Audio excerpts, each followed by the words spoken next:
How many years did I warn you that George Bush was a fiscal socialist? How many years did I say to you, George Bush is not a fiscal conservative? I was the first in the media to note it. I was the first in the media to say it. Unfortunately, no one listened to me, as they're not hearing me now.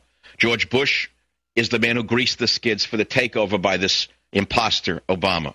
Don't think he was put there by accident. The same power structure that put Bush in, the same power structure that's on Wall Street, meaning Goldman Sachs and company, that put them all in, wanted Obama in, and they're making billions and billions of dollars off Obama's policies.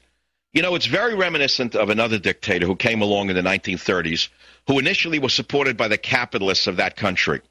They said, you know, this fellow from Austria is very dynamic. He's charismatic. He moves the people. Let's help get him elected because he'll make us a lot of money when he rebuilds Germany. And sure enough, the new dictator in Germany at that time made sure that Krupp Steel made a lot of money. The manufacturers were rolling in money as a result of his public works programs. Remember, he created jobs. Young Adolf created jobs for Germany. He restored the economy primarily by pumping money into public projects along the lines of FDR and BO. Public works projects have always been the way the dictators buy votes.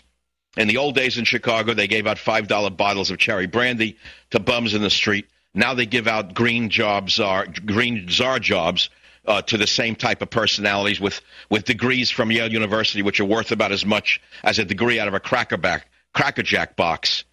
So the fact of the matter is we now have in the White House a man who is moving America into dangerous waters. We're already 50, 60, 70% there. Bush got us 50% there.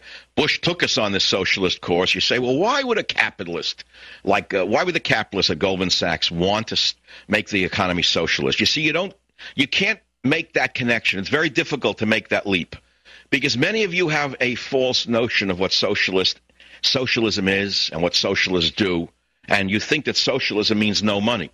What you don't understand is that there are billionaires in socialist countries as well, but there's a very small, if existent, middle class at all. What they do is they shrink the middle class. So you have a ruling class, and then you have a poor class.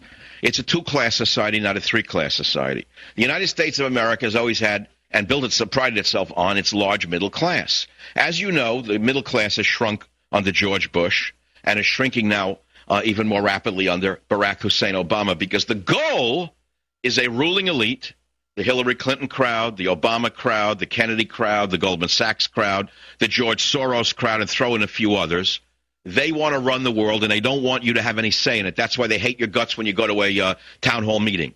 They don't want you to go there. They want that to be made illegal. They want to close it off to the American people. They want rent-a-mobs to come and say, you are great, you are wonderful, so they can continue to divide up the treasury and give it out to their friends and further bust the country out like a bad sporting goods store in The Sopranos.